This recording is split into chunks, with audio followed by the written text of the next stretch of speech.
कहानी शुरू होती है एक अनाथ लड़की से। उसके माता पिता का देहांत हो चुका है। वो अकेली बेसहारा गांव में अपने एक दूर के रिश्तेदार के घर पली बढ़ी। वहां उसे कोई प्यार दुलार नहीं मिला। लोग उसके साथ ऐसा व्यवहार करते जैसे वो कोई बोझ हो। गरीब होने के कारण उसके पास न अच्छे कपड़े थे न ठीक से खाना। फिर भी वो स्वभाव से दयालु, सहनशील और मेहनती थी। घर के सारे काम चुपचाप कर लेती, किसी से शिकायत न करती। लेकिन घरवाले अक्सर उसे डांटते, ताने मारते। गांव के लोग भी उसे अनाथ कहकर ही बुलाते थे। उसका कोई नाम याद नहीं रखता था। ये शब्द उसके लिए किसी गाली की तरह चुभता था। इसी बीच गांव में एक बड़ा घर था जमींदार का। वहां किसी शादी का उत्सव था। अनाथ लड़की भी दूसरों के साथ बारात देखने पहुंची।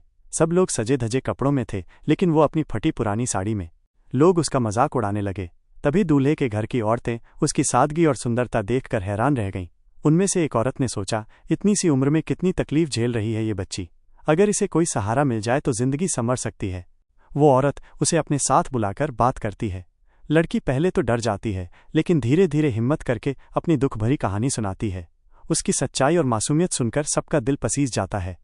वही औरत तय करती है कि वो इस अनाथ लड़की को अपनी बहू बनाएगी। उसका बेटा पढ़ा लिखा और समझदार था।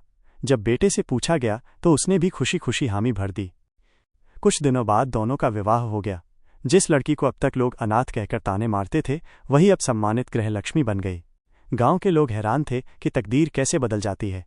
लड़की के सहनशील स्वभाव और ईमानदारी ने उसे जीवन का सबसे बड़ा सुख दिया।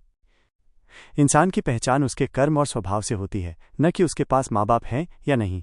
हर इंसान को जीवन में सम्मान और प्यार का हक है।